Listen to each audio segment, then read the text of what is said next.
The third part of TOEFL test is speaking, and this was the most difficult part for me. I don't have any problems with speaking, and I owe that to my language abroad experience because I used to go to England to study English, then I went to Canada to study English, so I had a lot of practice with native speakers. I talked a lot. But TOEFL is just ridiculous because they ask you to talk about some particular things that you never talk about, and then you have a very limited time. You have 15 seconds to think and 60 seconds to talk. So my life hack for speaking was to just learn some templates for every single question, because they have 6 questions and every question follows the same plan for every test. And so I'm going to give you the templates that I've used, and I'm going to tell you how these questions in speaking are structured. I also wanted to add that I was really afraid of this part. I've listened to some feedback from people who actually check the TOEFL speaking part, and they gave lower scores to people who mumbled, to people who spoke too slowly. I'm like, what?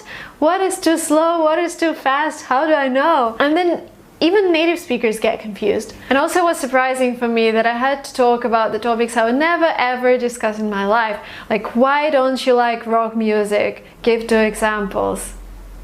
I don't know, I don't like, I just don't like it.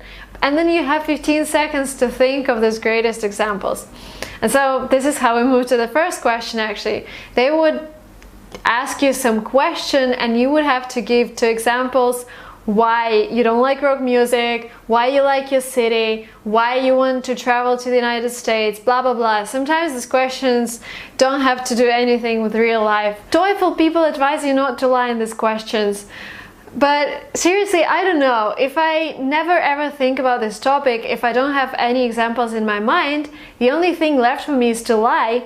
If you want to make this sound more true to life, I would advise you to remember your friends, or just imagine your friend who went, for example, to a rock music concert, and he came back with an incredible headache and he hated it, and this is why you don't like rock music. You don't even want to make yourself listen to it. Sorry guys who love rock music, it's just an example. It's not real life. I just wanted to show you how it works in TOEFL. So don't be afraid to lie. I mean, they tell you not to lie, but it's better to say something than just to stay silent. So talk about your friends, talk about your relatives, or just think of some examples that come to your mind. And I would really advise you to use all the bridge words, as they name them. Like, in my opinion, it is great to travel to the United States because, and then you give 2 very specific examples. Like, first, because New York is the greatest city in the world and it's located in the United States. That's why I want to go to the United States and see New York. Second, United States has all the climates that you can think of. They have Florida, they have Washington, they have Alaska. That's why I want to experience a country that has it all. Sometimes if you have some time left, like if you have 5 seconds left, you can just say that's why I think so, or this summarizes my opinion, just to finalize what you just said. But also if you forget to say that, don't be afraid, because I was so nervous during my speaking part. I forgot the majority of things I've learned. Yes, this happens, and I didn't finish many of my questions, so I just said, I named 2 examples and then it was it. I just went silent, but they didn't reduce my mark because of that. And another thing that happened to me, I had 10 seconds left, and I was like, oh my god, 10 seconds left, I have to say something. So it's like, I started thinking, I was like, and then, what? I didn't say anything, and it was just, which finalized my answer. And I was like, what did I just do? Because I thought they would just reduce my mark, but I actually scored 30 out of 30, so it didn't spoil my results. First and second questions about those random topics, and the best way to prepare for them is just to ask your friend, your boyfriend, your girlfriend to name you some topics that you never discussed, just because you have to train your brain to come up with weird examples. The third question is easier because they actually give you the text and they give you someone's opinion on the text, and you just have to summarize what you've heard. And the template for that would be The reading states that, and you have the quick summary of the text.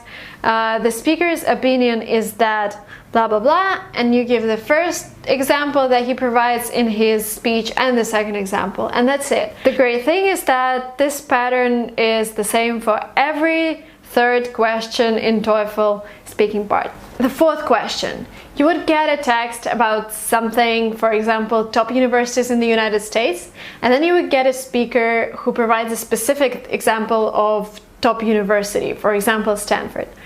And what you have to do is summarize what you've read in the text and what you've heard. And so you say the article is about top universities in the United States, which are defined, so you have to kind of include a short definition of what is the text about. So top universities are defined by the level of income of graduates, as example.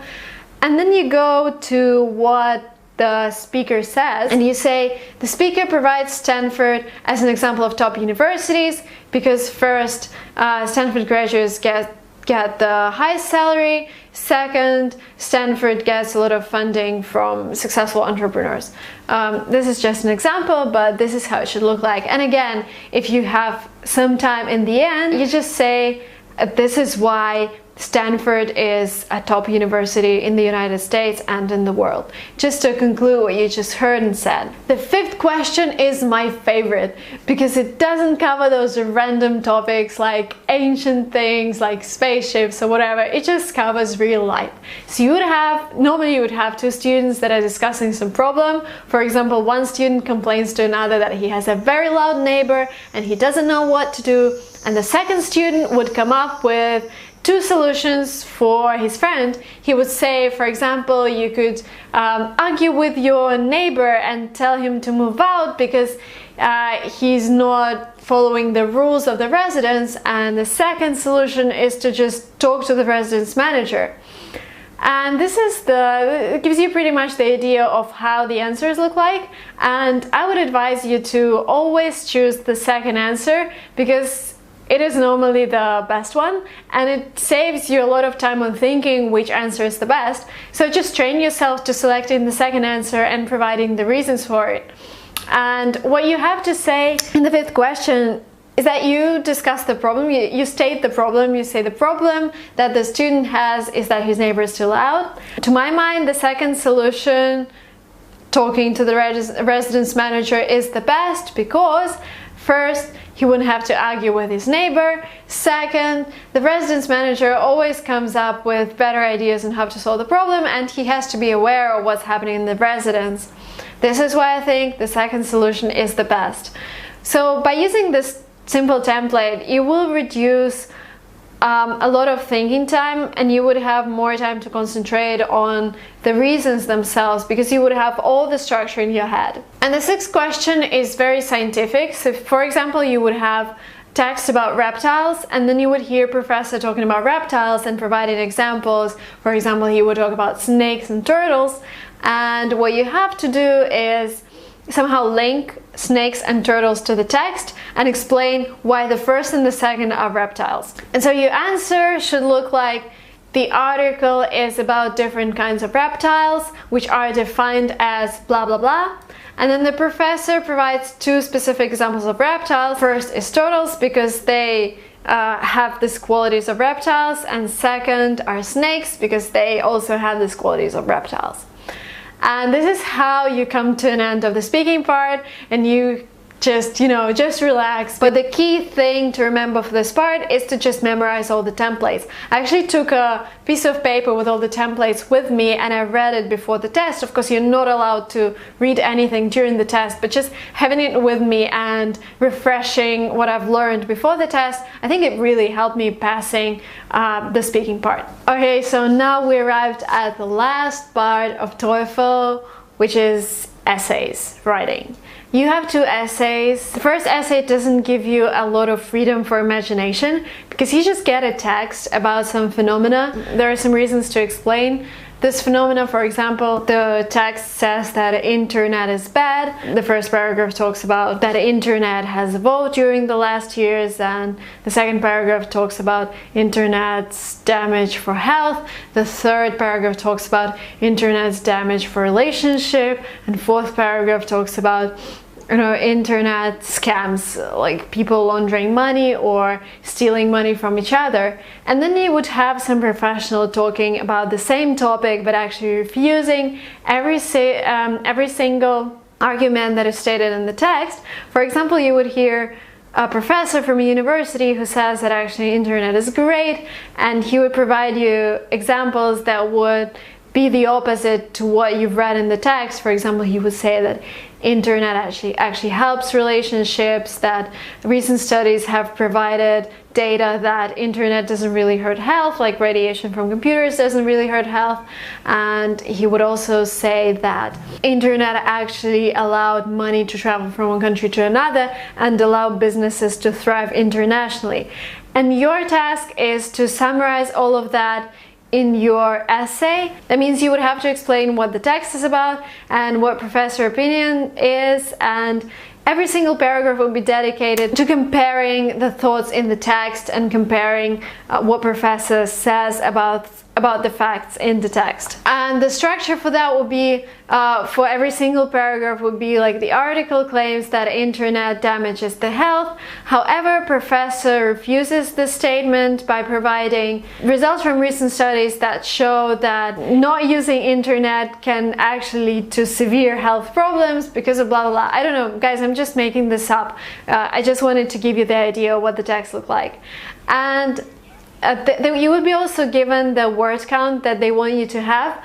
I would advise you exceeding this word count, because the best text, which get the best scores, actually exceed the word count by 100 or 200 words. So in the second essay, I would advise you to exceed 300 word limit. Go out there and share your thoughts with TOEFL readers. The second essay gives you freedom for your own thoughts. So you would be given some problem and you would have to explain what you think about it, providing clear examples. And every paragraph should stand for an argument. For example, if the topic is mathematics should not be taught at school, you would have 3 reasons refusing that or agreeing with that, and you would have specific examples for every single paragraph. The people who are checking your writing, they will have special guidelines, and there is some advice I wanted to give you. The first advice, just to avoid making mistakes. If you want to use some very beautiful word you think will improve your score, but you're not sure how to spell it,